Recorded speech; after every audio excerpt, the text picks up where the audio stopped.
Hola, hola. Okay. Okay. Are we all ready? Sorry we had just an inconvenience with some technical issues, but everything is sorted out, okay?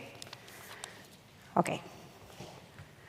Welcome, everybody, to the first edition of the IE Brands and Sustainability Forum today at our Sustainable Tower here at IE University.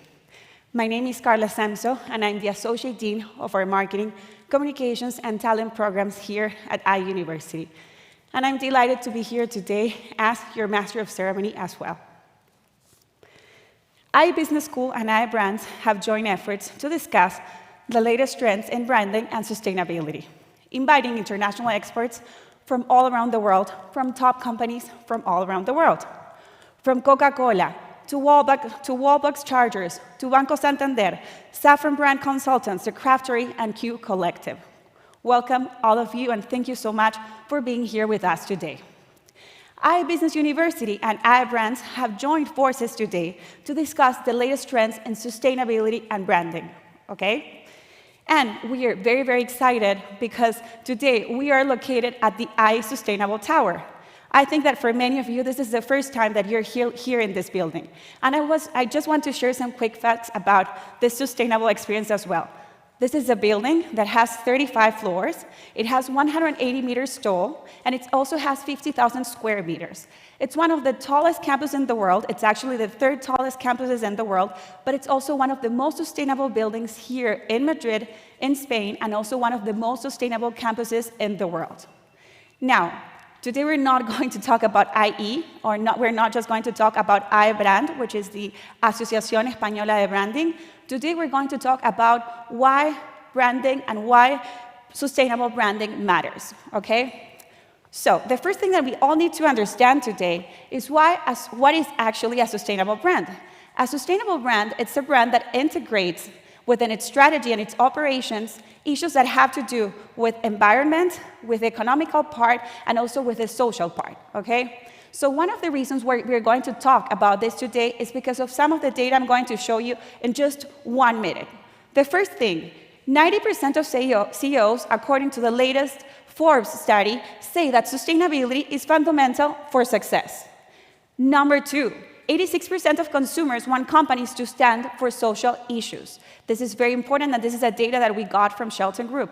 But I think that the most relevant number that I want to share with you today is that Generation Z and Millennials, which are the main consumers of all our brands and companies, products and services today, actually would spend more money on a product or service if it comes from a sustainable brand. And this is data that comes from Nielsen.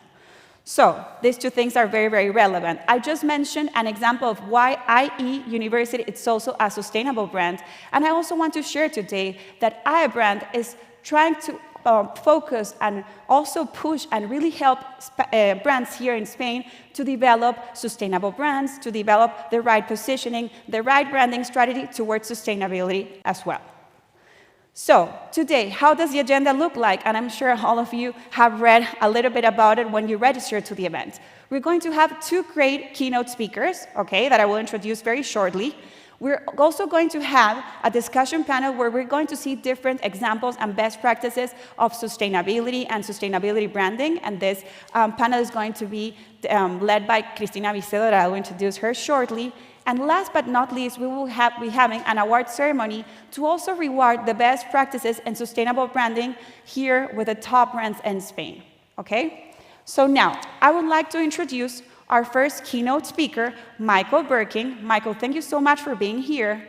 Michael actually is based between New York and London, and he is the CEO of Q Strategic Operating Unit, and please bear with me, this is a Japanese word, Hakuhoro DY Holdings. Michael is very, very well known in the marketing and branding industry because actually he was the founder and creator of the concept brand valuation. He has worked in Interbrand since the beginning of his career in 1987, and later on he worked in Omnicom Group and also in Acer Inc. And he also founded his marketing and branding company back in 2010 when he created the Red Pig Group. So Michael, thank you so much for being here with us today. The floor is all yours.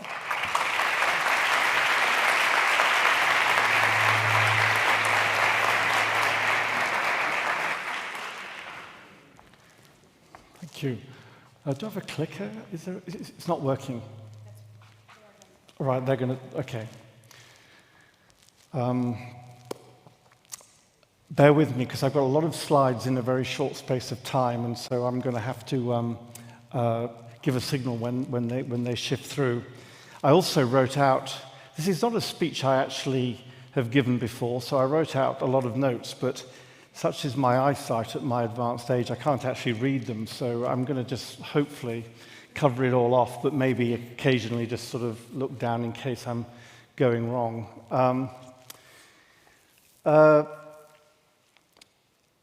35 years ago, I was the CEO of Interbrand. We were a new company, and we were going out of business. We were really struggling, and we needed to do something, and lo and behold, we came up with this idea of valuing brands. And I mention it only because I never envisaged that the world of branding would become the world that it is. And I think one of the reasons why it's become the world that it is because we took a very bold approach in how to value a brand. We could have essentially just attributed certain legal rights to the concept of branding, trademarks being the obvious one, and the values that we would have put on brands would have been very low. But we took a view that brands had the right, actually they didn't, but we claimed that they had the right to capture most of the business value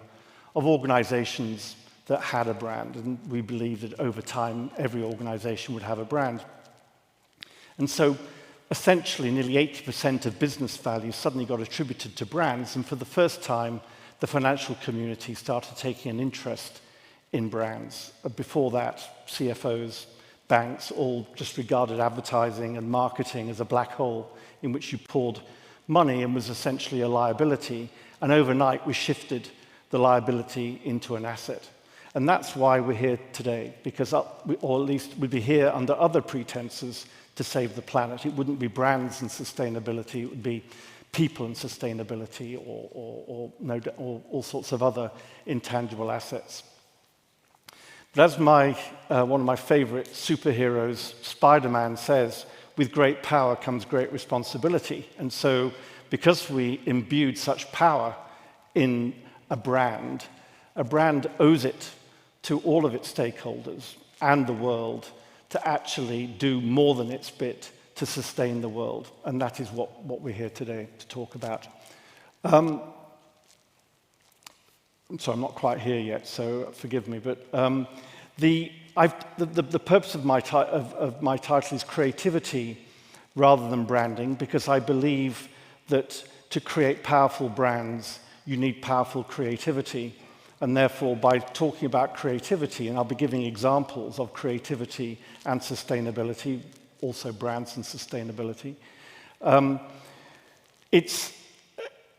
it's a promotion of creativity that I also feel very, very strongly about. And my organization that I'll describe in a moment is indeed that. But also because I've been in this world for 40 years or so, nearly. And I don't think it's been a great time, quite frankly, for creative industries. I don't think the advertising industry is stronger today relative to the business world as it was 40 years ago. I think we've lost out very badly to particularly the McKinseys and the Accentures of this world, who have done an excellent job in developing themselves on the back of their professionalism and their energy and their aggressiveness in a good way. I believe, however, that a creative mindset and the idea of design thinking, which is an idea that's promoted by one of our companies called IDEO, is an incredibly important concept for our future, our sustainable future. And therefore, the business that we set up 5 or 6 years ago, Q, which in Japanese means number 9 and also means globe, was to be a source of creativity which propels the economy and society forward. And for me, having been in the branding business for so long, coming up with a purpose, and by the way, it was a colleague of mine, Keith Yamashita, that came up with it, not me, but he persuaded me that we had to go beyond the normal wording of brands and companies and actually have a much bolder purpose. And that is the purpose that we coined at the time. Our values are listed here. The idea of truth, I'm going to come back to truth because I think truth and sustainability are inextricably linked. Humanity, democracy, balance, unity. We believe in a global community, creativity, obviously, competence and action. And this is what we try and live every day.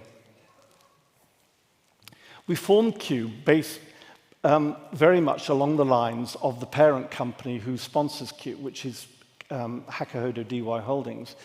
This is a company that was founded 125 years ago, literally and really by one of the last samurai who, when his world was disappearing in the face of industrial Japan, decided to hang up his sword and pick up a pen and start promoting the traditional and important values of Japanese society that he was frightened were going to disappear. He wasn't against industrialization, he was just against it at any cost. And that created a spirit in the organization to which I'm now a part, which is essentially about humanity and creativity and tradition. And therefore, in the building of Q, we want to honor that history, and that is how we started it. These are some of the things that we do, transforming people and organizations, innovating systems and products, digital strategy design, changing behavior, shaping beliefs and policy, designing spaces and cities. We have events companies, digital media companies, and advertising companies. But essentially, we're trying to redefine the purpose of all of these organizations in the work that we do. And these are the main companies that we have in our group. You'll recognize some of these names. Maybe IDEO, SY Partners, Sidley, maybe not one or two of the others. But we're a growing business of about 3,000 people, and we are ambitious. We also founded the company on a Japanese principle called Seikatsu Sha, which is a principle that our parent company's been following for 50, 60 years.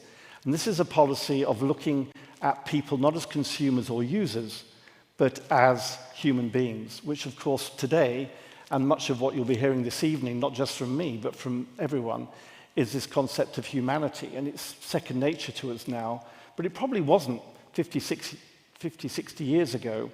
And this idea of treating everybody with humanity has been something that's endemic to the organization to which we're a part and was easy for us to adopt.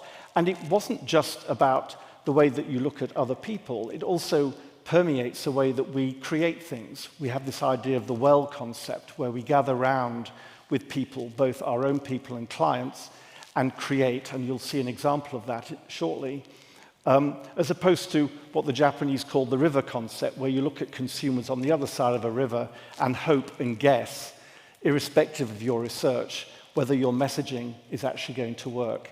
And that is a very, very important principle that underpins Q. And the other one, which was coincidental, was this one, which is obviously a big topic for this evening, the United Nations Sustainable Development Goals, a blueprint to achieve a better future for all people and the world, which was set up at the same time that we set up Q and set up as its target 2030. And as we all know, is something that is now gaining momentum all the time. And all the examples that I'm going to be showing are reflective of these Sustainable Development Goals, and they underpin the very essence of Q itself. In that Sustainable Development Goal, they talk about all people. And the first example I'm going to give today, change slide please, is ASA, which is a company by accident I ended up becoming the chief marketing officer of for a couple of years, a few years back. It was an accident, but they are still a very dear client of mine. And I've called this example preservation by self-preservation, because ultimately, organizations are going to be no good to this goal of sustainability unless they are strong themselves. There's a saying in English that charity begins at home, and even though that's become a bit outdated now, the reality is you need to be strong to be able to do what it is that you need to do. You can't actually apply that principle to individual human beings because overpopulation is one of the reasons why we have the trouble that we have right now. But I think for organizations, it's totally valid. And this is an example of how a company decided to look at sustainability to preserve itself, to then help preserve the planet. Because really, until relatively recently, to about 4 or 5 years ago, Ace had a terrible time. The PC industry, which really they served, had been in decline, or rather had been commoditized. And they were really at the commodity end of it and were really struggling.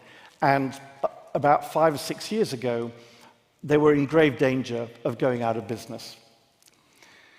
So one of the things that I did with the new CEO, Jason Chen, who's a dear friend of mine, was to say, look, we haven't got much money, so we can't market our way out of this. We haven't got the money for big campaigns. But what we do have is we have the richest DNA of practically any company I've ever come across. It's extraordinary how this Taiwanese company was built up on very, very human values by Stan Shi, the founder.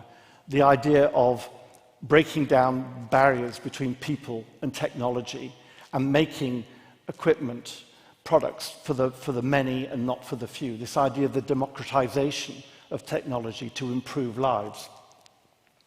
And it's a very good company and had a remarkable CSR record.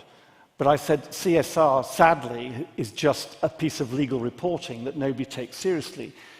Let's look at our very DNA and the amazing things that this company does, and let's rebuild our brand on the back of that. And we came up with a provocation: what if every product that we make is a solution to the world's issues? And on the back of that, we came up with this project called Project Humanity, which we launched about 4 or 5 years ago to encourage employees and suppliers to make a positive change to our environment beyond just, classic measurement indices. And the initiative engages ACER employees around the world to take action, as every small change can make a great impact. And this is what we launched, keep it going. And the important starting off point is that when the leaders of the company started to promote this, it didn't just come across as a hollow wish or jumping on a bandwagon. People who were already proud of the role in society that their company was playing, they were very upset or disappointed by its continuing failure at that particular time. But when this leadership team, and it was a new leadership team, came in and really ramped this up, it was believable. It went to the very core of the business, and therefore it had great impact and great energy because of that.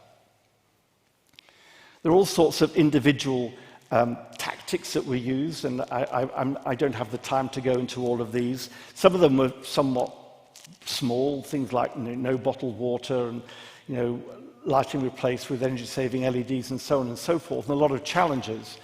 But ultimately, it permeated the whole business, and Project Humanity became the Acer brand. It was a bit of luck that the color of the company was green, which I think was lucky. I don't know whether Stan, when he founded the company 45 years ago, was already ahead on that particular one, but it actually did help.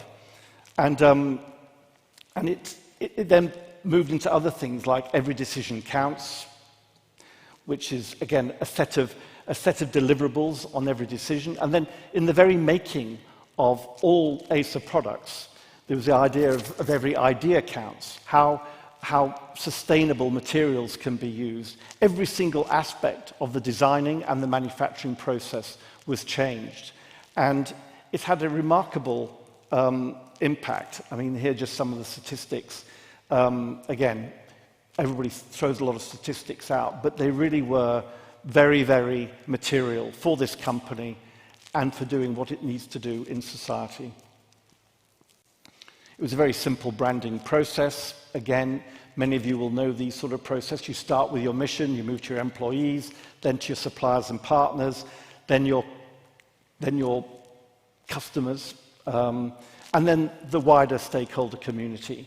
And now there will not be any major presentation to any of these groups without humanity being a big, big part of that particular presentation. So in summary, this is where I'm sort of, yes, in summary. I mean, there's three of the UN Sustainable Development Goals that I think that this covers off. The main one being responsible consumption and manufacturing production, but also other ones such as quality education. Acer is the greatest supplier of Chromebooks, which is the number one PC that's used in all schools around the world, and they provided it at a very, very attractive price. If there's no Acer, then it does impact education. If there's no Acer, the democratization of technology, that providing it's done in a sustainable way, is unbelievably important for moving people out of poverty, which of course is another UN sustainable goal. It doesn't happen. And so at the end of the day, this idea that was born out of necessity, out of the fact there wasn't a lot of money, but there was real value, became a piece of self-preservation that has a sustainable agenda for the planet. The next example I've got, is very different. This is something that we're doing with Oprah Winfrey. She acquired Weight Watchers 2 or 3 years ago, and we've been working with her very talented team and her on this shifting of attitude away from just losing weight to wellness, which I think is the third UN sustainable goal. You know, skinny. Healthy is the new skinny, I think, is one of the ways of putting it. Can we change the slide? This is Oprah in one of our offices with my dear colleague Susan Schumann, and it's been a really extraordinary project that keeps us still very, very busy. It starts with a purpose. We inspire healthy habits for real life. And there's a number of techniques and things that we've used, all of which fit under the heading of branding, the new branding of Weight Watchers. And one of the things I particularly thought was impressive was this idea of a filter, a brand filter, that essentially is, if you like, a checklist on all core decisions that are taken, and the way in which every decision that Weight Watchers is taking is gauged against its 3-year goals as an organization. This was actually the technique that was used to actually remove about 70% of all artificial colorings and flavorings from their product line. But it's used not just for product line, but for also campaigns and other forms of communication. The mission and the purpose permeates all aspects of the business. Again, you branders out there will understand this. So, new logo and a new lexicon, new brand expression, the way consumer products are developed and presented, member experiences, physical spaces, rewards programs, partnerships, and other internal capabilities.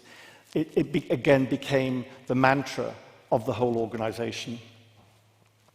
And specifically on physical spaces and digital spaces, there was a great change. We shifted what were really somewhat uninspiring locations into wellness centers with a much more upbeat set of designs in terms of meeting rooms if you want one-on-one counseling, but also studios where all sorts of activities, and particularly fitness activities, can take place. And in a digital environment, all sorts of digital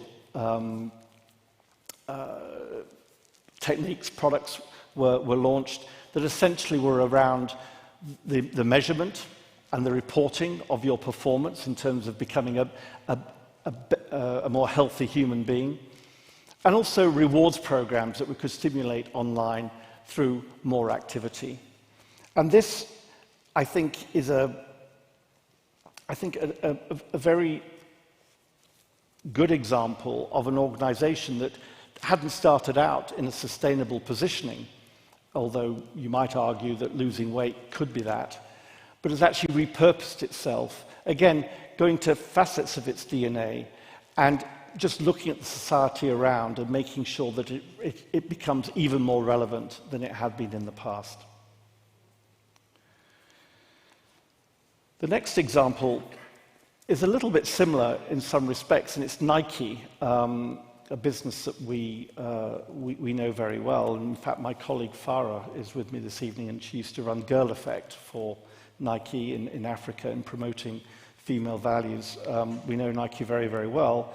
But Nike, I don't think, would mind me saying that they didn't start out their life as a sustainable company. And over the years, and I mean, I only have to think of a brand such as EcoAlf here in Spain, which is this remarkable company that started out, I believe, using fishermen's nets to produce clothing and come up with some quite wondrous lines. I mean, I love their line, "There is no planet B." I think it's just fantastic. But it's just a fabulous example, but it's not an example I can take any credit for. And I can't really take credit for this either, but at least one of my organizations can. But Nike is taking sustainability incredibly seriously and very effectively. This is one project that we work very closely with them on. And this is a shoe that was designed called the Space Hippie. And I have a little video on this one. To save ourselves. You'd be crazy not to have anxiety around climate change right now. We have this optimistic urgency that we have to get after things. We are on a journey to make the most sustainable shoe ever.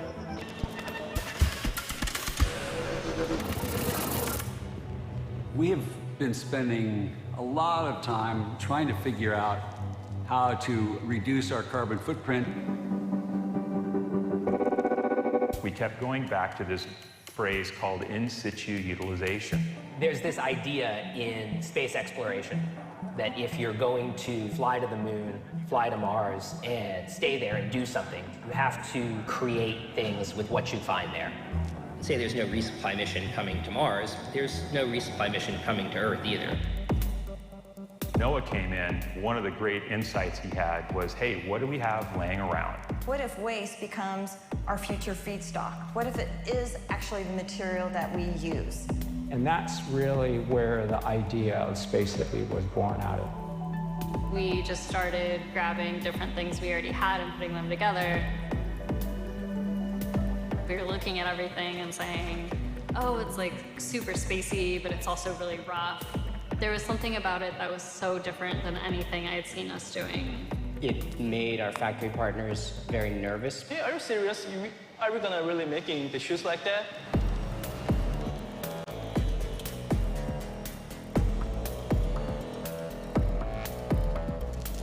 When they look weird, it's because they're made of trash. We are working on what it means to create a fully closed-loop economy. Reuse of materials so that we aren't causing more damage to the planet. Sustainability at Nike, though, is not new. We divert over 1 billion plastic bottles a year. And so there's this duality of high performance but low impact.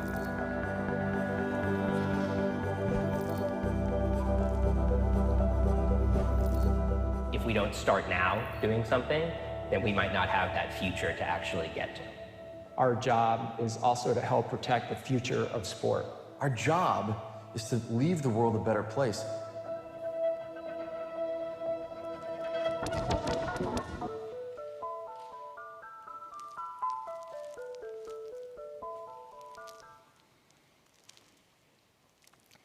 Space Hippie was a great success. The shoe sold out in no time. We'll move on. But another very important thing for us is that our company that was working with Nike on this, Godfrey Dadich, are also documentary filmmakers, and telling the story is unbelievably important. And it's unbelievably important at a time when, as a resident of the US, and have been for 22 years, it's a very traumatic time to be listening to the news, to actually try to distill the appallingness of the national dialogue that we are facing.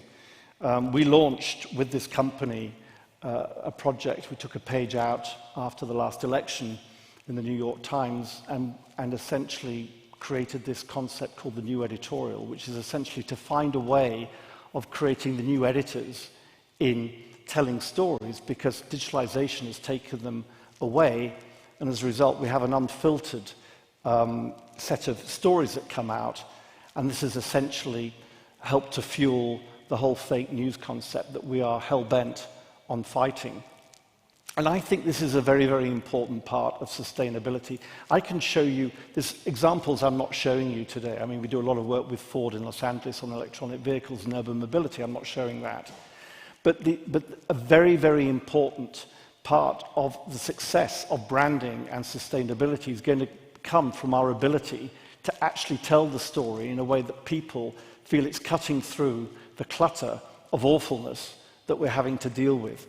And therefore, we were very proud of the work that we did. This is just a trailer video for many other pieces of work on Space Hippie. And, sorry, you can move the slide on. And that, I think, is, as branders, unbelievably important. I know that every organization is going to do a better job than it has done in the past. But I'm not convinced that every organization is going to get that message across in the right way. And that's where I think we all have to work very, very hard, and I think is a very important point. Can we move on? We also, as an organization, have faced the idea of conflict. We have this, you know, in the ad agency world, you have conflict problems all the time. You can't work for Coke and you can't work for Pepsi, and of course, we understand that. But the world does move on, and I'm not suggesting that we work for Coke and Pepsi, by the way, so please forgive me for that example. But I do think that our whole idea of Q as a collective, this idea of a collaborative spirit, has to permeate the way that we work with ourselves and the way that we work with clients. And one of the brilliant projects that IDEO have created is the CoLab, which is, they look at specifically around the circular economy, getting groups of people together, our own people, clients that compete with one another, but to essentially to create peer groups to tackle some of the thornier issues. And I've got a short video here that explains just a process they put together specifically on food efficiency with a group that came to CoLab. Please. Why are we here and what are we doing? That has been a journey throughout the days where every now and then you ask yourself that question. It has been an extraordinary week. We have all of these extraordinary member companies that are here really looking at how we can be re-envisioning the food system and applying circular principles to a regenerative future. We're here to take a very audacious but also very intangible concept of circular economy. We're trying to take that to the next level and actually make it much more tangible and concrete. Circularity is so closely linked with innovation, and it's innovation that's the path forward for us as we face really daunting challenges in every aspect of our economy. The huge light bulb was the build something, build a prototype. It generates so much more positive feedback than just an idea which generally gets crushed or naysayed. Traditionally, talking is so much easier. It's easier to sit around the table, and we found ourselves doing that at several points. And so breaking out of that and actually starting to build was kind of a revelatory moment for all of us.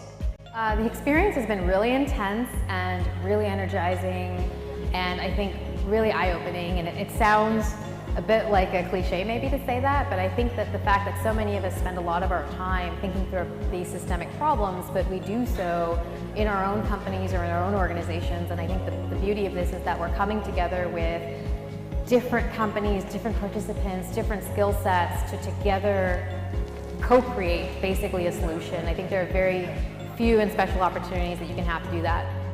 And so that's what's really most exciting for me, is to be able to work with, potential competitors in this space. And instead of competitors, it's peers. And that shift has really been kind of foundational for me.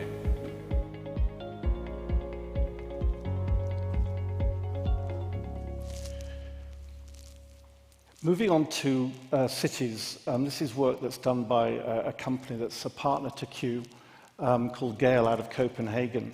But I'm sure some of you have done work in this particular area. I know that Jacob has, sitting down there.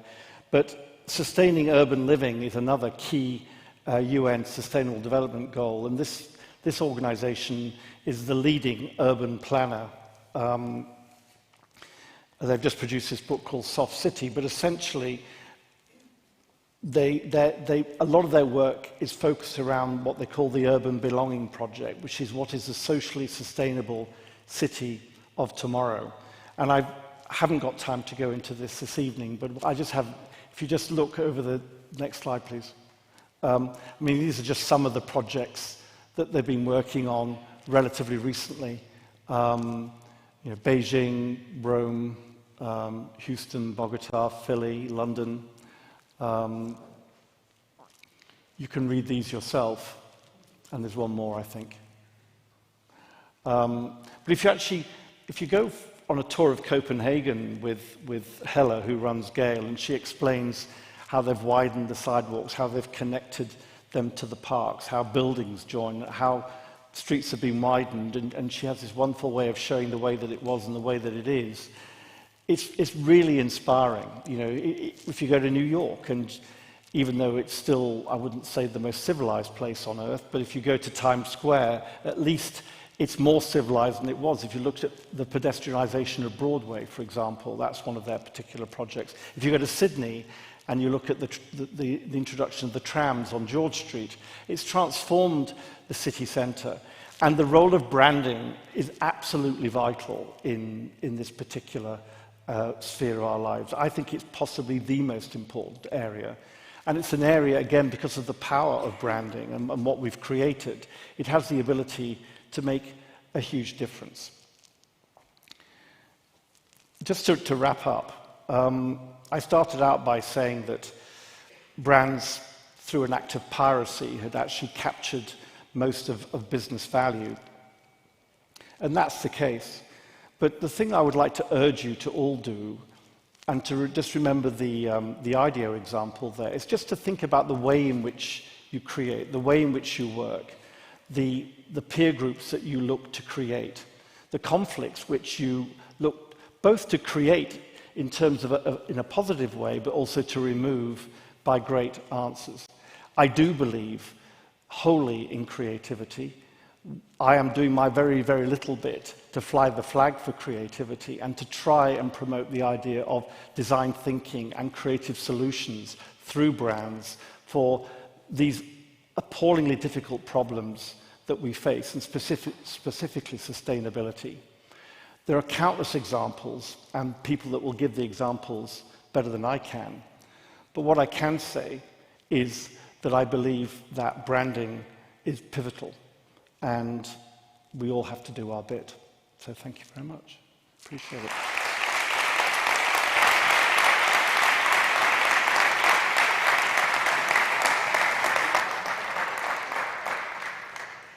Well, thank you very much, Michael. I think you answered us very well the question of why sustainable branding really matters, right? And I think we've seen very relevant examples coming from different industries, from different countries, and also with relevant global brands.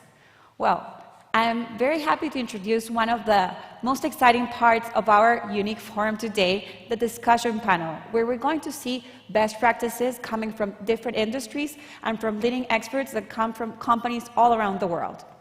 First, I would like to introduce you to Jacob Benbunan. Please, while I give your names, come to our stage with me. So, Jacob Benbunan is the CEO of Safran. I don't know if many of you may know, but Safran recently has developed and worked on the new Facebook company's brand, Meta, so congratulations on that. Today, we also have with us Enrique Arribas. He's the head and vice president of corporate marketing and brand at the International Group of Santander Bank. Number 3, we also have here with us Esther Morillas. She's the marketing director for Coca-Cola Iberia. And well, iUniversity has a very close relationship with her because she was also one of the co-founders of our Masters in Digital Marketing. And today, we will also have connected from home, and then you will see him also in the screen, Masoud Rabani. Masoud Rabani is the CCO, this means the Chief Commercial Officer of Wallbox Chargers. Just FYI, for those of you that haven't used or heard about Wallbox in the past, they started as a startup, as many of you may know, that has won several and very relevant prizes over the past year in very important tech conferences around the world. And they also won the South Summit competition here with us too. And I would also like to call here to the stage Cristina Vicedo. Cristina Vicedo is the president of iBrand. It's mainly because of her that this amazing forum is taking place today. She's also the founder and CEO of Sincerely, and she is also the academic director of our Masters in Marketing and Corporate Communications, both full-time and part-time. Here today, we actually have some students with us here sitting over there. Thank you so much for being with us today. So today, as I said, this discussion panel is going to be about best practices and sustainable branding. I will leave you guys to the floor, and then I'll come back. Thank you.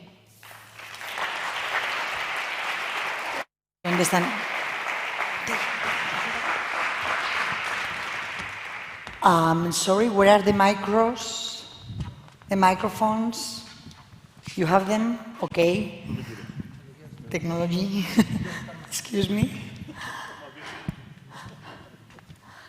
Thank you all. Thank you, Carla, for your words. Really very nice.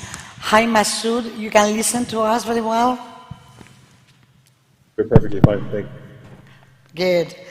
I think today we have a great opportunity to talk about brands and sustainability from 2 different perspectives. We have clients like Masoud, Esther, and Enrique, and we have also Jacob, which is a branding consultancy. So I think we can talk a little bit of what is going on about branding. I think that in the last years, and probably you agree with me or not, so this is an open discussion, the branding processes has changed quite a lot. I think we are facing many different areas like sustainability, like mobility, like health, and I'm going to go through all of them, but which is really for me amazing is that the brand is becoming like a really transformational asset for businesses and people. And I want to center the discussion on that, and I will go through several questions to try to set up how we can face it. Because, for example, a study says that 3 people out of 4 trust more brands than institutions or companies. And for me, I think this is a great opportunity for those we are working on branding. So what do you think, for example, I'm going to start by clients, Jacob, if you don't mind. Masoud, Enrique, Esther, the brand is really a main discussion within your business strategies. Is always you are talking about that when you deal about your goal businesses? Is the brand really a strategy branding asset? Who starts? Feel free, this is going to be an open discussion. Well, I think definitely brand has a very relevant role to play nowadays in companies. In Santander, for instance, Santander is a key asset I mean, it's an inseparable part of our business. I think nobody can conceive in Santander expanding our business without taking into account the role that the brand have to play. And in fact, I would say brand and culture are as both sides of the same coin for Santander. Culture, brand together, and well, I mean, in 2004, we had more than 40 brands around the world, 40. the value of the Santander brand by them was so small in comparison to that of the Santander Group. Santander brand was just here in Spain, but then we have another 30, 40 brands. Now Santander ranks 74th in the Interbrand 100 Best Global Brands, which is, well, I think we all can feel proud of having 2 Spanish companies among the 100 most valued brands in the world. And since then, since 2004, we have traveled quite far in terms of value creation for the brand, in terms of relevance. And so, yes, definitely brand is so strong for us. And in fact, having such a strong brand allows us to better engage with our audiences, to raise the proudness of belonging among employees, even to protect us during the crisis. No? So I hope we will continue to develop value for the brand. Esther, Masood, what do you think? Do you agree? I suppose that you agree. Give us examples if you want to, regarding how you really tackle the brand as a very business important asset. Well, in our case, it's actually very easy because our most iconic brand is just the same name of the corporation. So you know that we have more than 300 brands, but actually the Coca-Cola is our most iconic one. So it's definitely the most important asset for us in the company, and that's the way we live. So for us, brands more and more, what consumers are demanding now, it's really providing them experiences. So that's, if you were asking me, for example, I can give you some examples. How are we trying to target our consumers, especially the younger ones that are more and more demanding? Yeah, we need to provide them with experiences, not just what we do, but what we say and what we make them to live. So a good example for us would be, for example, our Coca-Cola Music Experience platform, and how we make young people to live through music together, to enjoy together around the music. And it was not just a campaign, so we're moving from just one-shot campaign or TVC campaign to provide them with experiences, enjoying their life with their friends. And this specific program goes, it's not just one event that we do once a year, but it's a program that allows us to communicate with the young people in their language, in their platform, because it's mainly a digital program. Yeah, and providing them a lot of experiences. So that's the way that we treat brand, and definitely the most important asset that we have in the Coca-Cola company. It's all about brands. Thank you, Esther. Masood, what do you think? You are the younger brand, I think, in the table. Yeah, so thanks. First of all, apologies that I couldn't be there in person. Thanks for the IU production team for making it happen, and I could join remotely. Yeah, I mean, we are a fairly young brand, so we as a company, we're just 6 years old. I think it's very fair to say that branding is critical for us. You know, if you think about that, most of our customers, you know, they're doing this for the first time in their lives, right? So they're driving an EV for the first time in their lives. They're probably charging a vehicle for the first time in their lives. So it's very, very critical to have a brand that, you know, gives them trust, confidence, takes away a little bit of their anxiety that they might have when they switch from you know, the vehicle they've been driving for 10, 20, whatever amount of years to this new thing that all of a sudden, you know, you have to worry about charging and from getting to A to B, right? So that's one aspect of it. I think, you know, just the fact that ourselves are new, are quite fresh and young, and as a product or as a solution, we are quite new to our customers, right?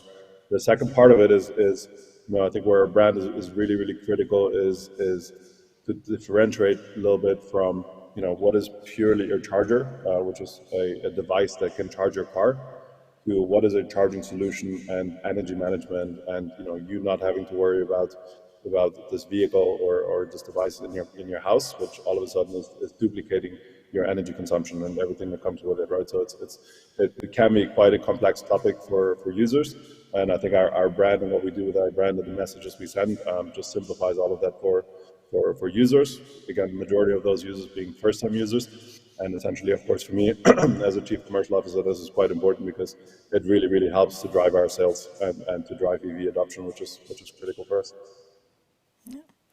So Jacob, how can we tell them? Do you think? It's obvious that any successful brand is a brand that has the person, the human being at the center. And it's obvious that brands, at the end of the day, it's all about people. They're all about people. And you build brands, successful brands are the brands that are authentic and relevant. And if you're authentic and relevant, it's because you really think about the person. You really think about your consumer, your employee, society at large. Wow. And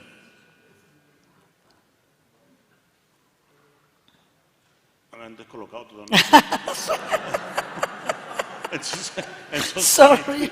And society at large. And the way you and at the end of the day, the way you build a successful brand is inevitably about all the intangible assets that you can convey to your different audiences. At the end of the day, who can claim? I mean, I'm sure Santander is a much better bank than BBVA or than Bankinter or than Caixa.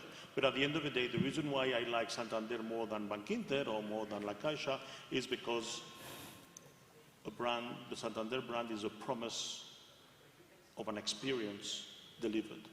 And it's all about how you build the experience, and it's all about that promise has to be actually constructed through the experience.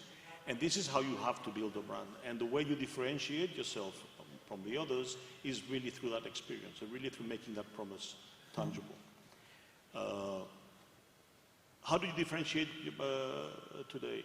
You're not going to differentiate on price. You're not going to differentiate on product. You're not going to differentiate on, say, a telco. I remember some years ago it was, no, we have the best coverage. Now everybody has the same coverage. No, we have the cheapest. Now everybody's the cheapest. Call it MásMóvil or call it Telefónica. At the end of the day, you can get a deal that is as good as the other. The best way to stand out is by giving back to society what the society has given you. And today, what's really, really important has to do with ESG. And ESG, sustainability is a very important thing, and sustainability has to do with the E of the environment. But also, one has to have the S of social and the G about governance. And companies, organizations today have to have at the very core of what they stand for, of their promise, these three letters, E, S, G. And the reason why, as we saw in Michael's presentation, no, it wasn't Michael's, it was the introduction 62 presentation, persons. Consumers will be more inclined to buy from a sustainable brand than not. And so one starts to think that what makes me tick as a consumer is not the price, is not the coverage, is not whether I have an ATM or I don't have an ATM, is whether there's a certain degree of connection between what my interests are and what the organization's interests are. And this is the relevance element of brand that organizations are more and more taking into consideration. Let me jump to the next question, because it was regarding sustainability and obviously this SDGs 2030 that, as Michael was presenting, and also because Carla mentioned clearly that the number is around 60 to 66% of consumers that are really prepared to pay more for those brands who really show that they are helping in a cause that matters for them. It's not really that the product is sustainable itself, which is a discussion. It's that even the company is just working or doing something which is related with a cause that matters for consumers. And I think that's key. And it's key, as you were saying, Jacob, not only for the social, but the governance and how we do it. And both of you, the three of you, are in three sectors which are really challenging. And I am having a direct question to each of you. First of you was going to be Enrique, but you started first, so I'm going to ask Esther first. I'm changing roles. You are beverage, Coca-Cola, healthy trends, and sustainability is one of the most important ones. How we eat, how we drink, what is food, to finish with poverty or for hungry. What Coca-Cola is doing? What if Coca-Cola is facing all that? Yeah, we are at the heart of all the debates, actually. And we don't avoid any of them, actually, and we really want to be part of the solution and not part of the problem. So we actually do a lot of things. Let me give you some examples. When it comes to sustainability and our packaging, yeah, it's true that in our production, we use a lot of plastics, but we have a lot of commitment to give back to the society somehow. No? So we have programs such as Mares Circulares, where we have cleaned up more than 200 beaches around Spain. We have impacted 70,000 people around it. More than 10,000 volunteers working on that. What's going on? Technology is now it's working. Maybe someone thought that it's not quite interesting what I'm telling about. I hope that's not the case. So yeah, we were counting with a lot of young people, volunteers helping and making them conscious of what we need to give back to nature. And what's more important, we were talking before around economy, circular economy, and actually this was a great collaboration between the public and private companies working together to really give it back to the nature, what we are using. That's in Spain, but overall in the company we can say today that we commit to give back more than 100% of the water that we use in both our beverage but also in our productions line. We have more than 15, let me say it properly, more than 50% of our, for example, in Spain, Aquarius or our still beverage are already made of rPET, and our commitment is to go and increase that more and more. Globally, 30% of all the volume that we sell, it's made of recyclable PET. So, and our commitment is to increase that year by year, so we have very strict commitment for next year up to 2025, 2030, so that we really improve day by day, because it's actually really demanding for consumers. And then we are also at the heart of the debate when it comes to sugar and the obesity debate that we have around. Also, we have a lot of figures around that. Today in Spain, 62% of the beverages that we sell are low or 0 calories.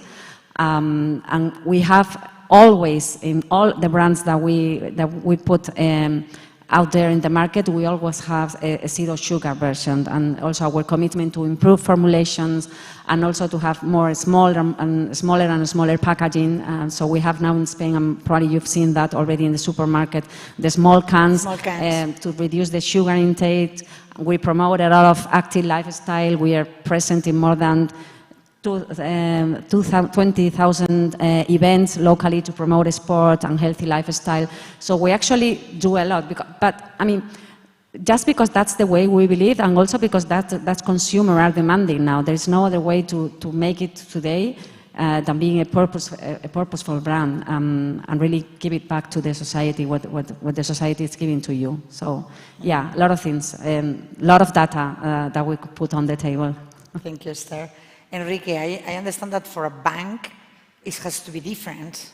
No? The biggest problem could be transparency, or to fight against all this, black hole regarding banks. What are you doing?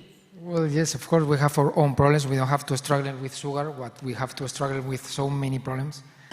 and I agree that it is not about brands being sustainable, it's about companies behaving in a sustainable and in a responsible way. No? In fact, I think it was 4 or 5 years ago, Santander made the decision to split off what was called the sustainability department, to create with a new area called responsible banking, reporting directly to our chairman. And it was made to guarantee that the entire company complies with the ESG criteria, and that everything we do has this clear commitment and that works under this framework of responsibility and of course sustainability. No? And I think it was a very clever movement in order, because, I mean, removing the sustainability department from the comms department was a clear message of commitment, no? And it was made mainly in order to avoid being perceived as a blah blah brand, no? And to real work on for the entire company to behave in the right way. In fact, just an example. Well, now we have clear public commitments about, of course, gender diversity, of course, ethical business, and of course, sustainability from the environmental point of view. But just an example, to me it was quite curious, because during the last weeks, we have held very relevant negotiations with another large and international company for a very relevant business for the bank. And I would say that 90% of the conversation was around sustainability. Wow. And to me it was impressive being in that negotiations and talking about the standards of sustainability and responsibility that both companies must achieve for the deal to be done. I mean, without that standards of sustainability, no deal was possible. And I think it's a clear message, first, of the current moment that we all are living, second, of the society demands, and then how at least large companies are responding to that demands, no? I like a lot what you said. It's not only a question of brands, it's probably a question of culture and companies, as Jacob was saying before. Masood, I said before you were the younger brand, and you are in a very complex area, probably the most sustainable in the core business, which is mobility, and it's for electricity mobility, and it's going to be, you know, cleaner, less emissions. What can you tell us in these points? Yeah, I mean, as I mentioned, there's, I guess, a couple of the SDG goals that are core to what we do. You know, whether it's clean energy and affordable energy, sustainable cities, climate action, or production. You know, those things are in our DNA, so to speak, right? But you know, there's still supply chain, there's still production, there's still our offices. You know, we still have to move around our employees. We have to fly around the world to do business, et cetera, et cetera. So I think there's a lot of things that we need to do as a company to, you know, put our money where our mouth is, so to speak. Whereas our core business is contributing to sustainability, but that doesn't mean like the rest of us shouldn't stop there, right? So I think it's really, really critical in our company. So we are now, as we're growing as a company, actually starting a completely dedicated department just for SDG. Historically, there's, you know, has been a lot of work in our supply chain. So, you know, our manufacturing sites, our factories, making sure that our entire supply chain, every single component that we acquire and build and use for our chargers, to making sure that the entire supply chain is, you know, recyclable stuff. Everything is being disposed correctly after it's used, and things of that nature. And as was just mentioned, this is actually becoming more and more critical when it comes to doing business, right? So when we speak to our clients, you know, they request certificates. There's, you know, ISO certifications, there's REACH, there's ROHS. So there's a lot of standards that you have to meet in the manufacturing for, you know, to be able to do business with certain partners and certain clients. So it's really, really an ongoing topic, and more so, right? And then when it comes to us, you know, Wallbox, our employees, I can give some really, really cool examples, and you know, just showing by what we do as staff and as employees, how this really also helps our brand to be more genuine and more authentic, right? So, you know, all of our offices are cradle to cradle, so it's all recyclable material. Our headquarters in Barcelona is fairly new; it's just 2 years old. Everything there was built cradle to cradle. All of our fleet, the entire fleet of vehicles that we have are either pure EVs, the vast majority, or some plug-in hybrids. You know, we give incentives to our employees to, when they purchase or lease vehicles, we give them extra incentive from the company, aside from, you know, the government incentives, whether it's vehicles, bikes, motorcycles, whatever is electric and sustainable for them as mobility. We support them, so we drive more adoption there. Whenever you have a chance, welcome you to our headquarters in Barcelona. We probably have the biggest bi-directional charging solution installed in Spain, maybe one of the biggest in Europe. So what that means at our headquarters, we have what we call a bi-directional DC charger, which is a charger that can charge and discharge the vehicle. So we have 22 of those installed at our headquarters. They work in combination with 22 vehicles.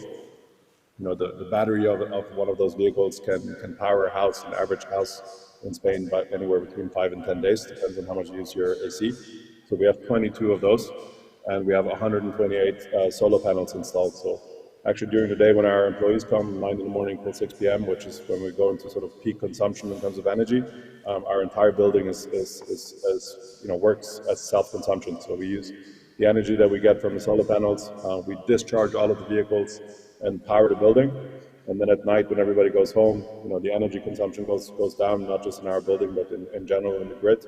That's when we start charging those vehicles. So we're actively contributing to, balancing out the grid, not using too much energy when in general the pressure on the grid is high.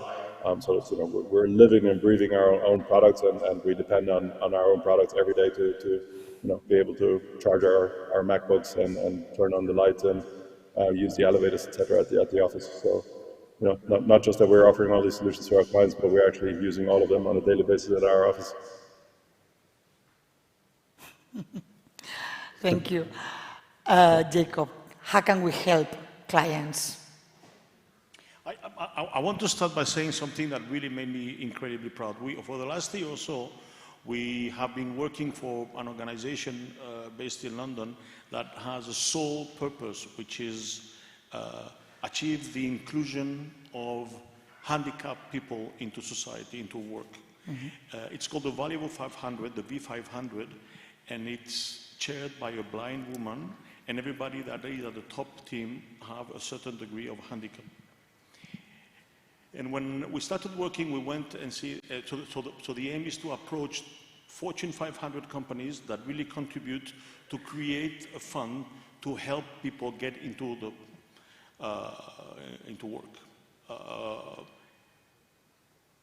And I was going to say to my surprise, to my pride as a Spaniard, there was only one company from Spain that is part of the V500, and this company is Santander. Santander is a subscriber of the V500, so you were talking about the deal you were doing, about how important it was diversity and inclusion in the whole conversations you were doing with your potential or new partner. It reminded me of the sense of pride and how proud I was to see that we had one company, a company that I happen to know well, which is Santander, that is a signatory and contributes with money, because this is a for-profit organization and they ask you guys to put money. It was only one company from Spain. That company is Santander, which says a lot about what Santander is doing in terms of diversity, inclusion, sustainability, and everything. Coca-Cola in America is part of it, but not in Spain, obviously. And that is fundamental. I think organizations have to walk the talk. It's not about, you will remember a few years ago when corporate social responsibility was the word, everybody had to have a program. Nobody understood what CSR was, nobody understood, but they had some budget. And there was always someone in charge of CSR, which was like, I don't know what to do with this one, so give him CSR.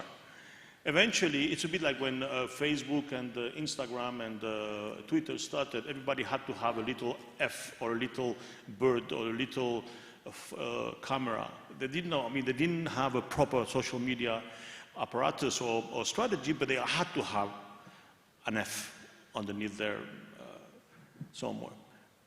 The reality is that today organizations have come to terms with the importance of what these all means, and they are serious about it. And we have to help them. Some of them we have to help them by showing them how important it is and how important society, and I want to use the word society, not just consumers, society wants and requires organizations to really take care of that, and help also articulate their ideas, because sometimes they have good ideas, but they don't really articulate it into the proper strategy. And obviously, Santander is doing it, and it's amazing what the anecdote you just described, that an important part of the negotiation had to do with things that were not even in the agenda 10 years ago. And not that these were not even on the agenda.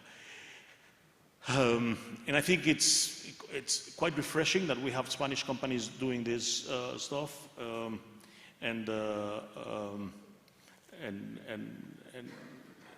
what we have to do is try to infect other Spanish companies to try and do the same thing, and use Santander as an example for walking the talk in terms of what diversity, inclusion, sustainability, and all those words that are not just buzzwords that CSR was 10 years ago, but it's certainly serious. And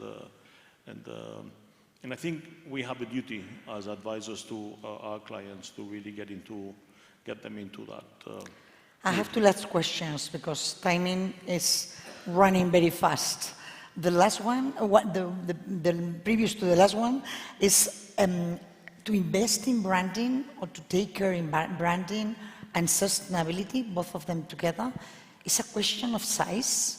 Can multinationals or big companies do it better than smaller ones? How can we, do it in all terms, in all sizes? I don't know. We have here the opportunity to talk with you, Santander, Coca-Cola. Wallbox is smaller, it's a unicorn, but going or growing very fast. How can we tell to those companies who don't have your size and they need to embrace sustainability and take care of their brands? This is for everybody. Can you hear me? No. It is for everybody. This is not about big brands, it's also about individuals. We as individuals has to be change agent also. Whatever we do at home, everyone has to do the same.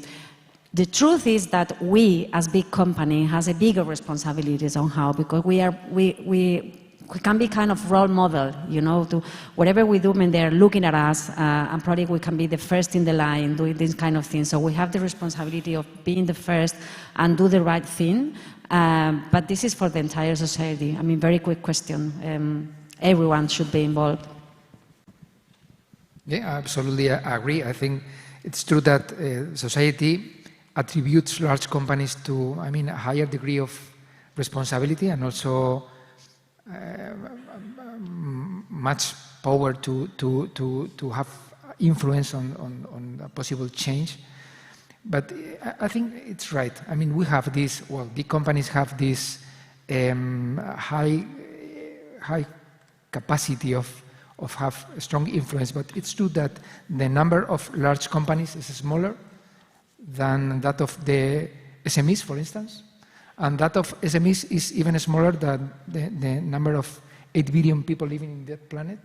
Mm-hmm. So I think it's a joint effort, the one that we need. And in fact, perhaps there is an opportunity for brands to be able to explain that it's not about big companies behaving right.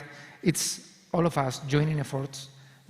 It's an opportunity for brands to engage, to have this dialogue with audiences, for all of us to join efforts to be able to, for instance, to stop the climate change or to solve that big problems that are, we face as a human race. No? Masood, you want to add something? Yeah, sure. While you guys were speaking, there's really two things that come to my mind. So one, I think, the size is less and less important because, thanks to digital, you can do a lot of really cool branding things and get the message out there without, having incredible budgets like perhaps the ones of Coca-Cola or Santander. So I think that's one thing. In our area specifically, a lot of the first-time EV drivers, less and less so now it's becoming mainstream. But a couple of years ago, maybe, you were actually being held responsible by by your users who come up with ideas of how to even make it more sustainable, more energy efficient, give you ideas on product development, etc. So you make your products even better to be more sustainable and balance out the grid further. So that's certainly, I can relate to what the other guy said in terms of using consumers and using your customers and literally everybody to help drive sustainability in our case. And then the other thing that came to mind in my mind, yes, we're young. We're still fairly, maybe not that small, but fairly small company. But we work in a huge industry. Of course, the automotive industry as itself is enormous. All of the OEMs, all of the governments, everybody's behind this. So we're part of a bigger ecosystem, whether it's OEMs, ride-hailing companies, ourselves, charging solutions companies, e-motorcycle companies. The ecosystem is huge. So I think the potential to jointly drive those messages is critical. For us, as a company, branding is very, very important also when it comes to us working with the OEMs, because there's just different types of charging solutions companies. We are one per se that really puts emphasis on intelligent charging solutions that are really the ones that are sustainable. So getting that branding out there and finding the right partners, whether it's OEMs or utility companies or what have you in terms of our customers is absolutely critical. But being small is not so well, it's not so important, I would say, when you're as part of a much bigger industry and such an industry that's being disrupted the way it is being now as the automotive industry. In my experience, and I've been doing this for 30 years now, companies come to us when change happens. Change is the catalyst for a brand exercise, and change happens regardless of your size. Small startups, when they've gone beyond the minimal viable product, they need a brand because a change in transformation is happening to them, and they need to go beyond the minimal viable brand. Enormous organizations, when they see themselves disrupted by the industry, say a bank disrupted by the fintech or by any other organizations of the sort, that creates a change in the industry, and this is when larger or smaller organizations in the financial sector come to us because change is happening and they need to adapt to this change. And the same thing happens in every industry. So brand, there's this myth about only rich and large organizations can afford or need to get into branding. What I need, because I'm small, is a name and a logo. And that's a mistake, because a name and a logo don't make you a brand. A brand, again, is about the experience, and the experience has to be built. And Michael spoke about this fantastic idea that IDEO came up with, which is design thinking, and how design thinking helps you devise anything you think about, because it helps you use your left and your right brain. And Daniel Kahneman made us understand, and the Swedish Academy gave him a Nobel Prize in economics for his theory in behavioral economics, and to what degree psychology has a determinant influence in the way you take decisions, you choose. And that is what brand is about. Brand is about helping you choose, help organizations convey an idea of clarity, of consistency, and any organization needs that. It's not about whether you call X or your logo is green. It's about what you stand for, what is your purpose, and how you construct this purpose through the experience. And be it small or be it Exxon Corporation, maybe Exxon is not that big anymore. Any very, very, very large organization, Amazon, brand is paramount. Just for ending, we need to be very short. I'm going to ask you to tell me in one phrase, short phrase, by the way, what do you think is the future of branding? Wow! For a question that can be answered in one sentence. But, well, we still need to promote and protect our brands. If I may say, probably for us in the Coca-Cola Company, we have been always very close to the togetherness, optimism, and happiness values, and we'll stick to that, and that's the way for us to to say what we stand for. That was the quickest I could make it. Thank you. Jacob, you now, because you have been always the last. The future is bright. Thank you. No, I mean, as long as there is change, and there will be change, and change will be about, and change will happen, brand, taken from a holistic standpoint, will be needed. So there's a bright future for branding. Okay. Masood? Yeah, for me, it's if I would have to say just one word, it's authenticity. So I think branding will be more and more authentic because information is just very easily available to people. So as a brand, you just have to be authentic and genuine.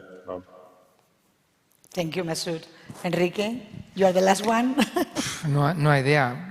I would say I agree, and that's all. But I have a couple of questions. How brands should perform in the metaverse, for instance? How it's a challenge for all of us. Or how to end with this eternal discussion between branding and performance? What is the right balance?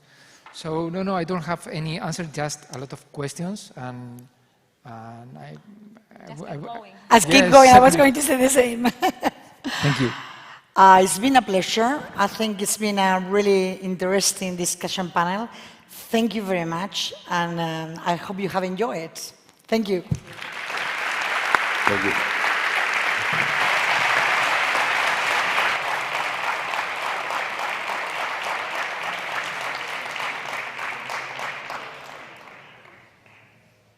Okay. Slides, please. Great.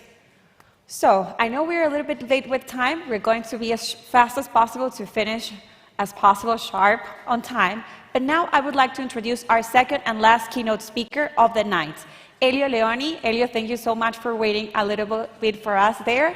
Elio will be connecting from his house right now. Elio is the Can you put 1 second back, the last slide, and then we go back? Thank you so much.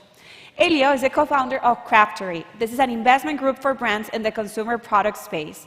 He is the former CEO of Iglo Group and former director of Nomad Foods. And currently, he's also board member of several companies, such as InBev, Barry Callebaut, Room to Read, and Young One World. Today, Elio will be talking specifically about sustainable branding applied to CPG, which is consumer goods. So thank you so much, Elio, from connecting. I don't know if you're currently based in Italy or where's your home, but Elio is an Italian businessman, and thank you so much for being us with here today, also in the Thanksgiving night. Thank you. My pleasure. Good being here. I need to see the slides so that I know which one to move. If you guys can just do it in a way perfect. Very, very good. So I'm going to gallop through 15 charts and give you 3 messages. One is, what is a brand? The second is, why is sustainability essential to the concept of brand? And the third is why consumer goods is a good place to be, because it can make a real difference. And I hope these messages will help in your moment of life, whether about work or professional decisions. And that's the context in which I will be speaking. So brand and sustainability is the heart of what the Craftery is. I've been for 30 years in consumer goods, Procter & Gamble, Reckitt Benckiser. I'm on the board of large companies that have been mentioned before, plus Kraft Heinz and others. But we founded with a co-founder, the Craftery, to invest in challenger brands in consumer goods. And this challenge very often expresses itself through sustainability, ESG.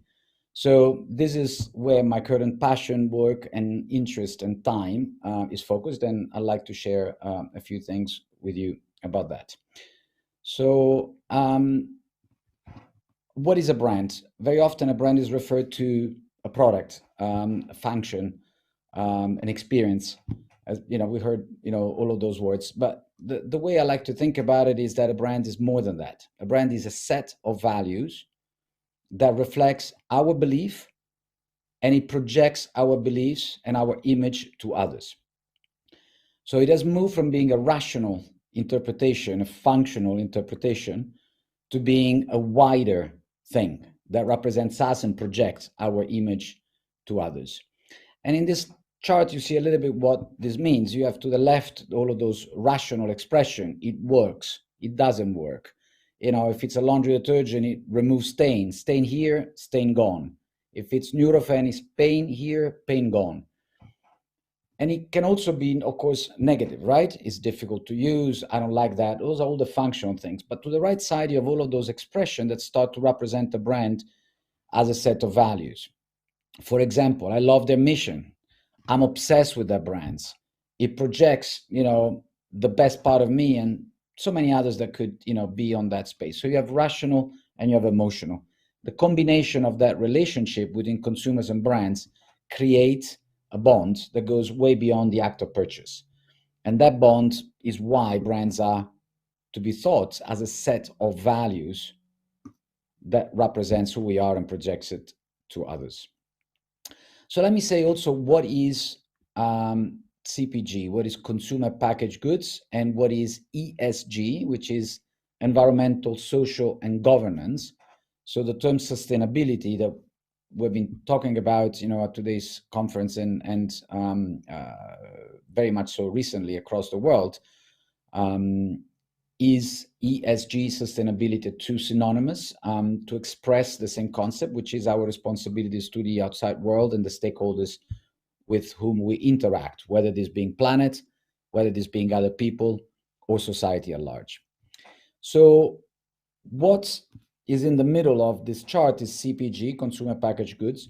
So the question that we've asked ourselves is, how do we apply sustainability, ESG, to the consumer goods world? Because one of the things that you've heard a lot and is very important is that with everybody talking about sustainability, there is a serious risk of what is greenwashing, of talking about things that actually you cannot influence or actually don't mean to influence in reality. So if, for example, with our investment holding, we would try to promote interfaith dialogues, that would be great, but it's actually not possible to do it through consumer goods. So it would be an attempt to do something which doesn't resonate in the core of our activities. So if you apply consumer goods as a filter through ESG, we came to 5 causes, so 5 areas that we can impact. Those being delivering good health. All of the things that you eat and drink, of course, go inside your body, can go inside your body, leaving a good or a bad, impact. So delivering good health is number 1. Number 2 there is championing self-esteem. This means debunking taboos and making sure that the utilization of product and the consumption of such product express who you are, and you don't have to fake yourself or feel that you are, at the wrong place at the wrong time by using a product. So just promoting self-esteem, whoever you are, whatever his expression and preferences, that consumer should enhance them and support them. The third is progressing society. The typical example is there are some long supply chain in chocolate, in, coffee, in a number of products. And sometimes the supply chain goes into faraway markets where it's very difficult to control if, for example, children or, human rights are violated, or there is, elements of that supply chain that are not ethical. So progressing society is removing that and make sure that we live in a more equitable and respectful society at large. Democratizing access, which is to create prices and access that allows for the many to find what normally would be restricted to the few. And then the last one is prosper sustainably, which is on the environment. You can think about removing plastic. That's a typical example. And of course, there are many others, but, helping the planet. So in the next couple of charts, I'm going to make the same point very quickly and a couple of times. And that point is that ESG sustainability is fundamental to the long-term sustainability, even economic sustainability on top of brand sustainability of brands. In consumer goods, which is a $15 trillion category in developed world, 16% of the brands could be called eco-branded product. They have a statement about eco impact. That 16% has generated 55%. So more than 3 times fair share of the growth over the last 5 years. that tells you how the world preference and consumer preference have changed over this time. In these other charts, it says how important is consumer goods. And as I said, I'm going to put a plug to consumer goods as a category for many of you that could make a difference and want to do it in a place where that difference could be real. Because consumer goods touches everybody's life multiple times a day, everywhere in the world. The continent, the area where this is more obvious is the United States. In the United States, each consumer on average interact 42 times a day with a consumer good. 42 times a day. And that same consumer consumes way more than the average in other categories. There is 156 plastic bottles in a year that the average consumer consumes, 100 kilos of meat, 140 toilet paper rolls, 420 sanitary protection products. Just to give you an example, the sanitary protection products for baby diapers or for adults in combination represent 6% of the landfill globally. So if there is no difference there, a real change cannot happen because that impact is huge. And importantly, over the course of the last few years, and you see this just over the pandemic periods to the right, you have an increase of the e-commerce part of the consumer goods that have gone to 44%.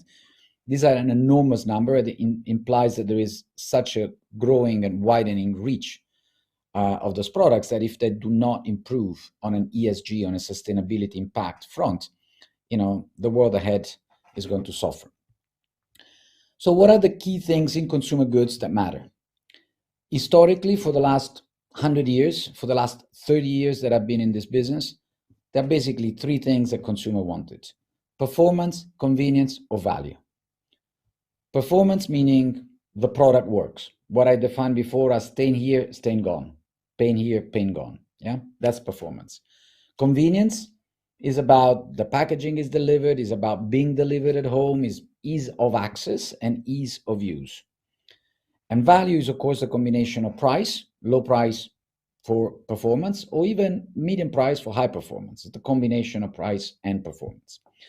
So this is how the triangle of, if you want, interest from a consumer perspective has always worked. But what happened over the last few years, I would say probably 5, and the SDGs that have been defined before, the Sustainable Development Goal that the United Nations and everybody else have adopted over the last 5 years, were real accelerator of that. And the new drivers are ESG ethics, so sustainability, what we're talking about today, but also a lot social profile, because if you believe that brands are a set of values that represents yourself and projects your image to others, then such social profile being so centered and central to everybody's life today, whether in social network or representation in the digital space of ourselves, then the brands that you use, the brands that are pictured with you, the brands that are referred to in your post or whatever communication are an indication of your own value and sets of values. Therefore, social profile is also in a way sustainability. And local versus global is also in a way linked to sustainability, because the local community and their success and development and progress are increasingly important in the world that we're living in. So these are the elements that drives growth and purchase and preference in consumer goods, globally. So this is true across categories, and is true increasingly so across generation. So if you take a look at it across categories, to the left, you see food and non-alcoholic beverages. 45% of respondents have stopped purchasing brands due to ESG concerns. So for the previous speakers of Coca-Cola or for others that are involved, that means that there is 45% of consumers that if there is not actions, if there are no actions, if there are no evidence, like the one that was shared before about things changing, they will lose half of their consumers for that purpose. And if you take a look at apparel, it's 42, at beauty and personal care products is 38, and everyday other household, items is 29%. So huge numbers across, but clearly the higher the impacts, the higher the amounts. Food and beverages are the one that have, higher frequency, high volume across the globe. Of course, the higher is the consumer reaction. The good news is that to the right, consumers are also aware that in order to deliver those eco improvements, you can premium price, and they're willing to pay up to 165% premium in carbonated drinks, 135 in laundry, 134 in pet, and so on and so forth. So there is a significant amount of price inelasticity, or price willingness to accept premium for the right reasons, if there is true change in the way that those brands and products are addressing the problem. The next chart is about, if you want, generation. And to the right side, you see that to the 18 to 34, I suppose most of you will fall in that bracket, 76% of you define sustainability and social impact as important or very important when making purchasing decision. That is almost everybody. This is 3 out of 4. And if you take a look to the right, which is my generation, 55 plus, only 45% of us, 1 in 2, thought that it was important or not important, which is a very key point today and in this type of conversation, because the voices of change about sustainability across the globe today are still with people of my generation. And some of us have embraced and passionately delivered this, mission and message. But we come from a generation where this has not been part of our DNA. You have it in your DNA. So the moment that you will take those leadership positions, you will have the leading voice on those topics. That moment will be the real moment of tipping point of change, and will spread this sustainability as everyday language, the same way that convenience, price, or value have been until now. So this ESG to the left side, around the 3 performance, convenience, value that I referred to, is because it encompasses them all and importantly builds on them all. It doesn't replace any of that, but it is an additional, a 4th essential element for the growth of brand across time. These trends are easier for small challenger brands than for bigger brands. And the reason is very simply that those brands have grown in more recent times and therefore have made sustainability part of their DNA. The brands on the lower part of this chart have been around for hundreds of years and therefore have gone through periods of time in which this was not obviously needed and as part of the DNA. This has not been done for bad faith or anything. I mean, I've been, with companies that have great values and ethics. It's just that 20 years ago, honestly, this topic was not on the agenda. The evidence of the damage that have been created was just not part of the information or the conversation. And therefore, without data and without priority, the companies did not look at this as an essential element, and they push consumption without thinking of the consequences of consumption.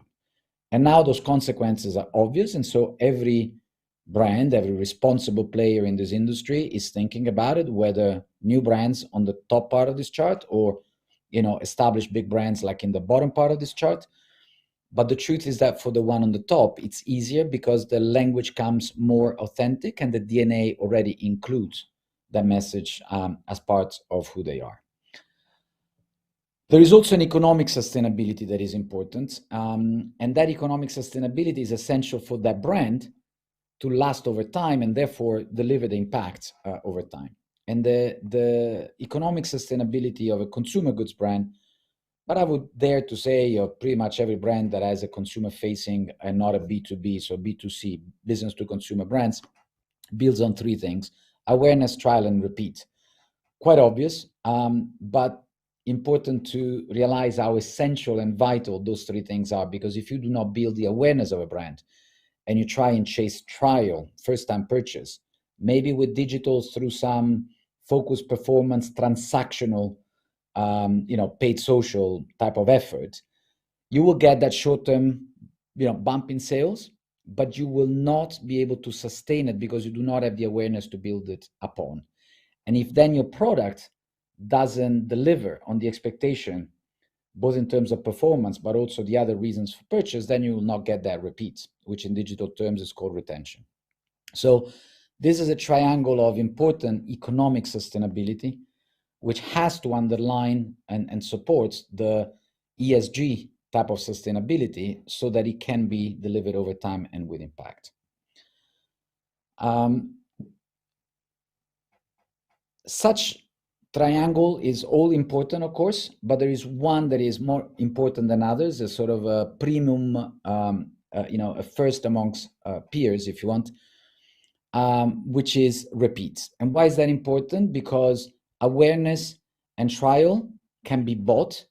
You can spend a lot of money in advertising and overall people at the end will remember your name. You can spend a lot of money in generating sample and trials. You can give it for free in hypermarkets and supermarkets and online and somebody will get it. But there is no chance that a consumer will buy potato chips that taste like rubber, right? So repeat is an indication that the essential benefits that your product stands for is delivered with satisfaction of the consumer. So coming to the end, ESG, sustainability is no longer a nice to have. 3 consumers out of 4 calls it important. 50% of consumers are willing to not make a purchase if it is not there, and so on and so forth. Therefore, is an essential part of what brand building is. And they're not 2 separate concepts anymore. ESG is fundamental to brand building, and brand building must include ESG in order to be successful over time upon that, both sustainable and economic model that I briefly chat. So let me skip this last chart and go to the conclusion, which is really that brands are built over time. And it is important in brand building to consider that like a friendship between individuals takes time to build and takes transparency, authenticity, and clarity of who you are in order to relate to another human being that you can call friend after time. The same thing with brands. You need to do that with the consciousness of the time it takes to make that message heard and make the message believed and make that message trusted. And you need to have a distinctive voice, because that distinctive voice will realize who you are, and you have to speak with that voice consistently in order to not confuse others about what you stand for. And that sustainability is an essential part of the vocabulary, of the tone of voice that every brand have to have, because as important as it is in consumers' life today, is an essential part of what that brand has to say if the brand has to win. So time, distinctiveness, and sustainability will make brand relevant and will make brand win. And with that, I thank you for your attention and wish you all the best in your choices, hoping that it will go in a sustainable and consumer goods area. Bye-bye. Thank you so much.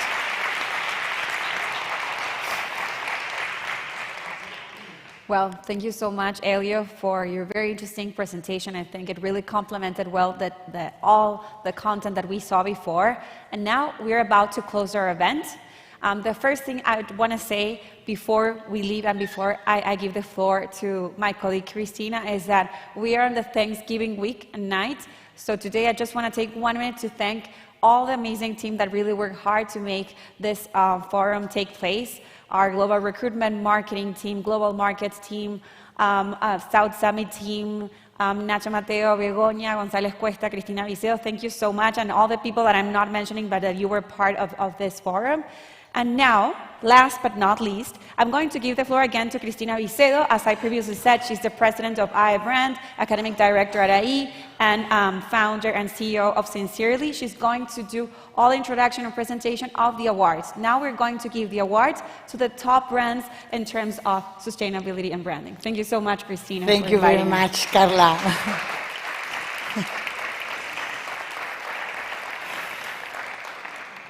Now I'm going to put the hat as president of iBrand, and I'm going to change also the language. Sé que hemos estado toda la tarde haciendo la presentación en inglés,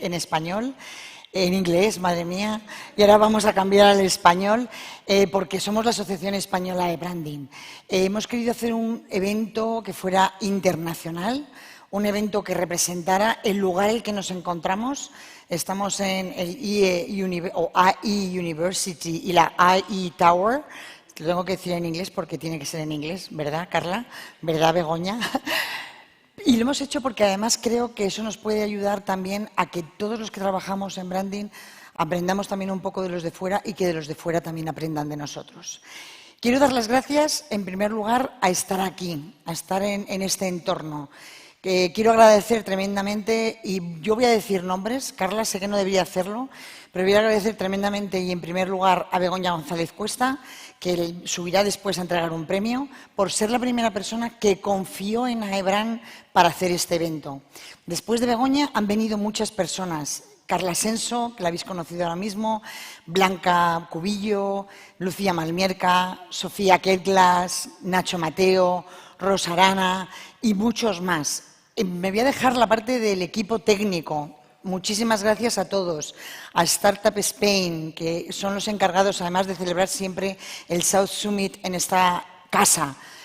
Y voy a llamarla casa porque yo me encuentro como si estuviera en mi casa, mi segunda casa. Llevo 12 años con el IE como profesora, 1 año y pico como directora académica, conjuntamente con ser presidenta de iBrand.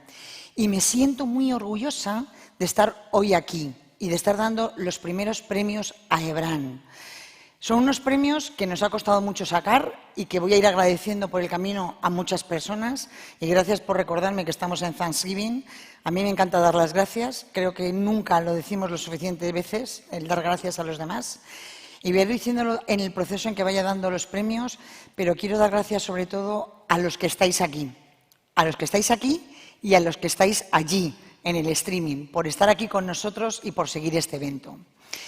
iBrand es una asociación que surgió en el año 2010 con 8 compañías valientes que decidieron montarla y particularmente por una persona que luego entregará también un premio, cuyo nombre es Víctor Mirabet y que está hoy sentado entre el público.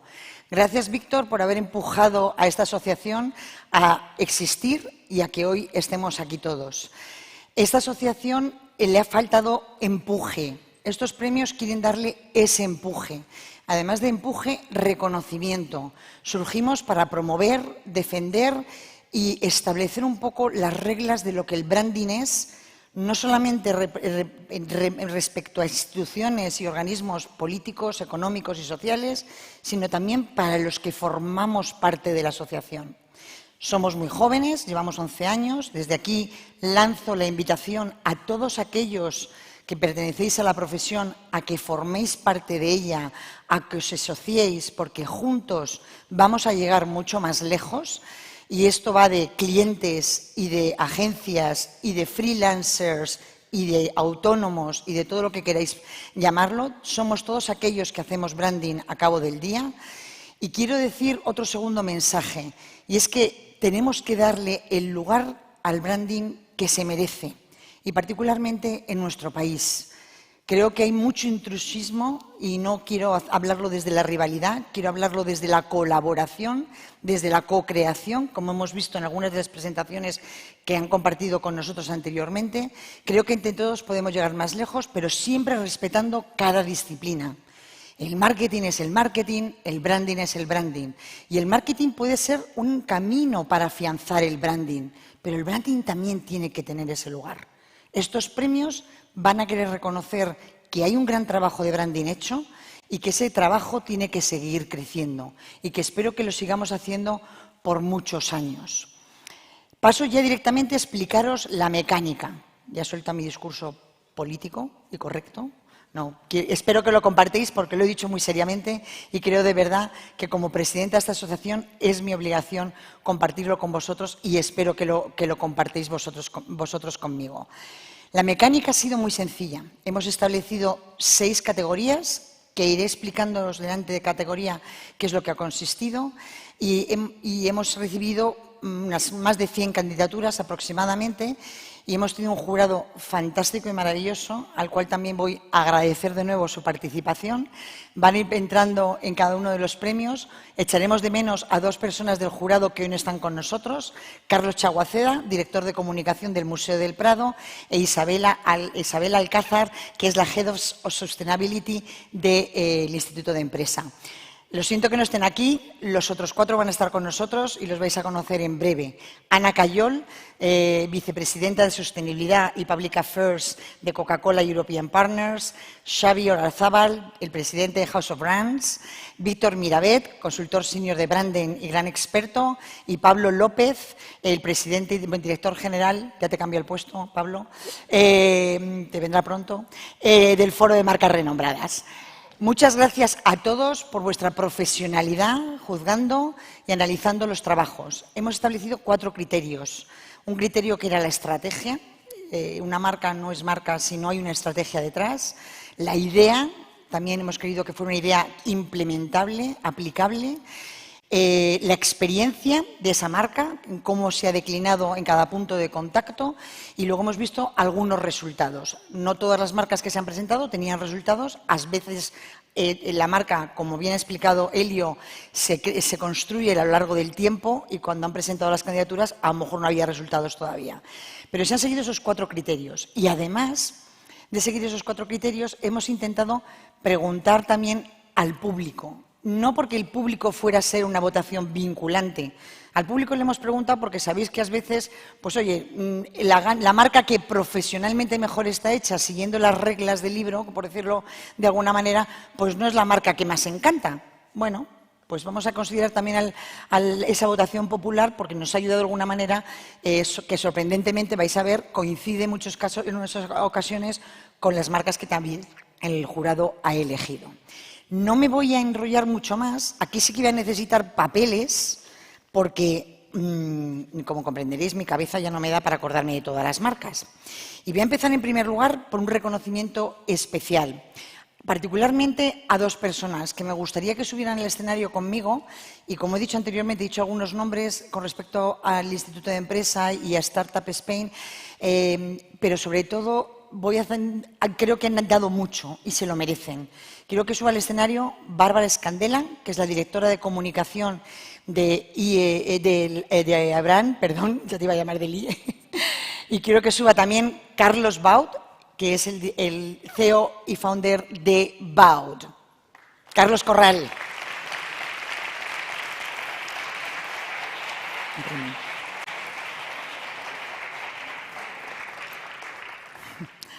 Muchas gracias, y le voy a decir, me están regañando porque no lo sabían. Muchas gracias porque los 2 han ayudado muchísimo tanto a la organización, la creación, como a la respuesta de todas las preguntas que nos han hecho muchos de los socios, para las respuestas, para todo. Así que muchas gracias a ellos y un fuerte aplauso, por favor.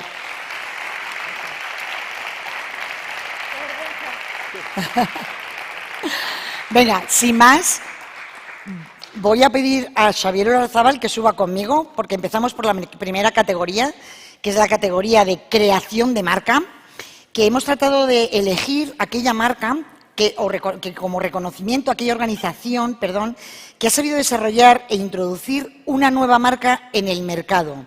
Es decir, organización que ha introducido una nueva marca en el mercado. Esta marca puede ser marca corporativa o marca de producto, y lo he hecho a través de un planteamiento estratégico diferencial. Vamos a enseñaros primero la lista corta, que fue el primer ejercicio que hizo el jurado. La lista corta está compuesta por Raíz Cuadrada, Urban Poke y WeBuy. Y el ganador es WeBuy de Gravita.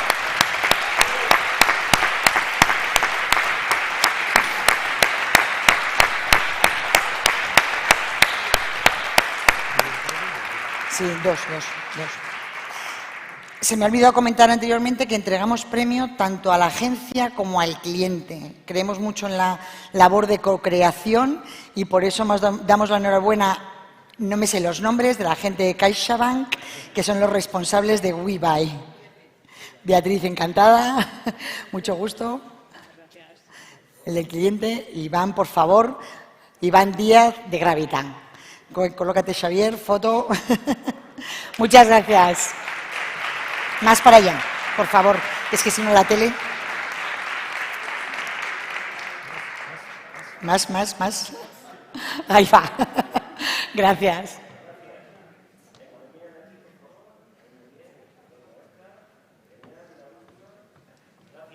Muchas gracias.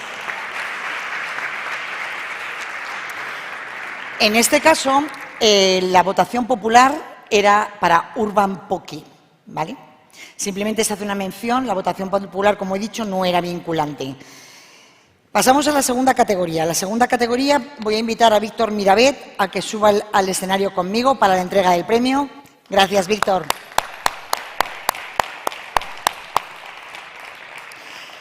La segunda categoría es reposicionamiento de marca, reconocimiento de aquella organización que ha sabido revitalizar su marca corporativa o de producto y articular el cambio de marca de manera creíble y orientada a las nuevas necesidades de la organización. Y la lista corta es IFEMA, de Madrid, Vitas y Melilla, una marca de destino, una marca turística de destino. Y el premio es para IFEMA, de Brantford. Por favor, cliente y agencia. Ismael. En este caso tengo que decir que la votación popular es totalmente coincidente, ¿vale? Aquí la votación popular ha coincidido con el premio ganador de reposicionamiento de marca.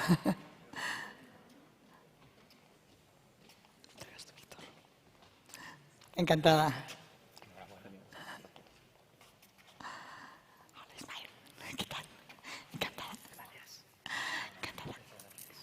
Nos ponemos un poco más para allá, para la foto.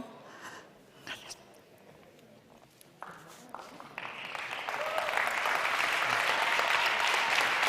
Para acá. Venid para acá.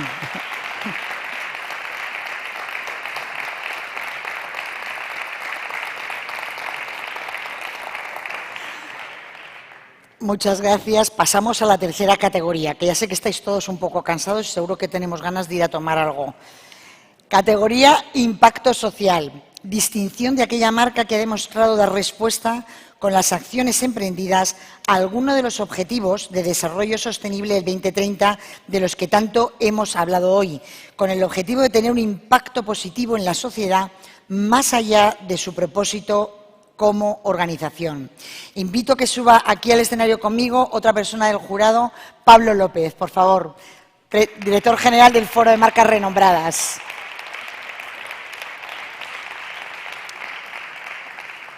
Gracias, Pablo. La lista corta es Shido, Women Action Sustainability y UNICEF. Y el ganador es Shido, hecho por Baud.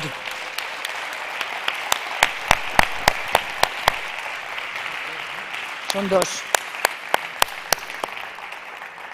En esta categoría, el premio de la votación popular iba para UNICEF.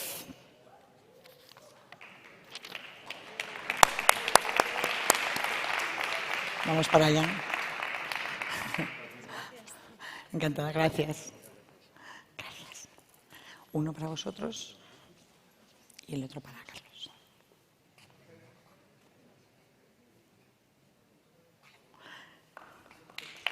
Gracias. ¿Ya?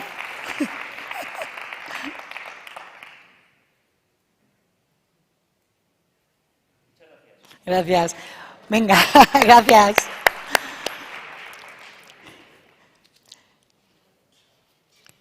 La cuarta categoría es experiencia de marca. Y voy a invitar a Begoña González Cuesta que suba al escenario conmigo. Por favor, Begoña. La experiencia de marca es el reconocimiento a aquella marca que ha sabido construir una experiencia de marca relevante más allá del propio producto o servicio. Y la lista corta es Grillaera, Les Arts y Vueling. Y el ganador es Les Arts, de Càrtica.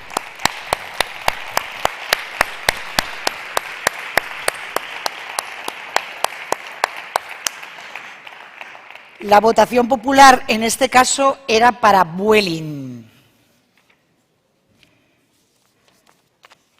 Vamos a acercarnos para allá.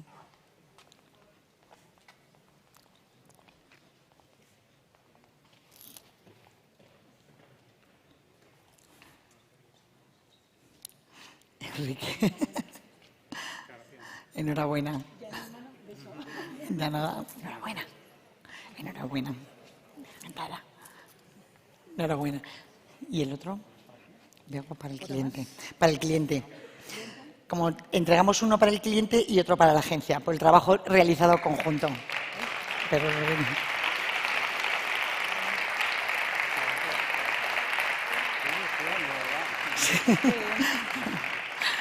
Gracias.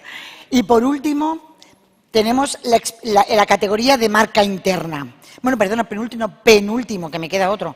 Mejor marca interna, que invito a Ana Cayol a que suba conmigo al escenario. Gracias, Ana. En esta categoría hemos valorado aquella marca empleadora que ha incorporado su esencia a todos sus empleados y ha sabido transmitir de arriba abajo su cultura de marca a través de valores, actitudes y conductas que se comparten en la organización y que inspira la toma de decisiones. Aquí tenemos 2 finalistas. Grupo Antolín y Ferrer, y el ganador es Grupo Antolín.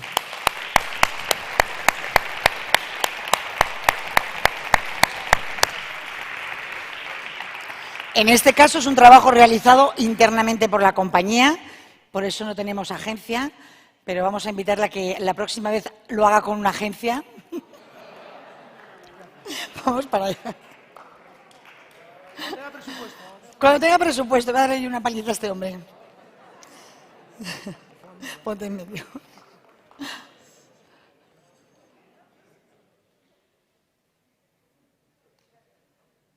Gracias, Fernando. Y ahora sí que va la última. Quisimos incorporar, y quiero solo unas pequeñas palabras, quisimos incorporar un premio a la mejor marca hispanoamericana, porque nos sentimos un poco con las ganas de abrir la asociación, y lo digo desde la presidencia de la Junta, hacia todo lo que es hispanoparlante. Es verdad que hemos tenido que trabajar mucho en todos estos premios y no nos ha dado mucha ocasión a tratar de contactar con muchos países latinoamericanos para que participaran en estos premios. Creo que en la próxima edición, si la hay, que espero que sí, podamos empujar un poco más a que otros países de hispanoparlantes participen en estos premios. Hemos tenido a 2 candidaturas y voy a invitar a que suba al escenario conmigo a presentar el premio a Carla Senso. Carla, ya que hemos estado aquí toda la tarde, vamos a compartir el último premio.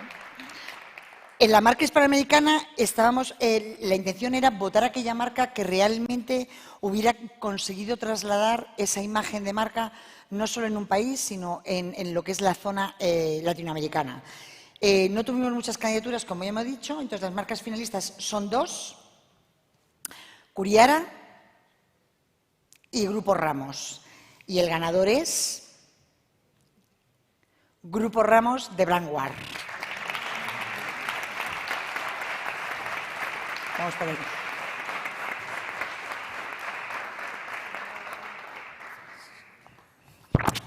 Con COVID. Que no debo dar besos. El COVID nos va a matar.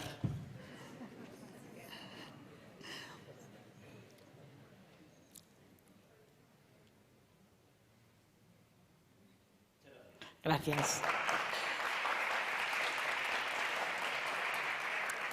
A ti. Señores, señoras, me ha sido un placer tenerles aquí. Es la primera edición.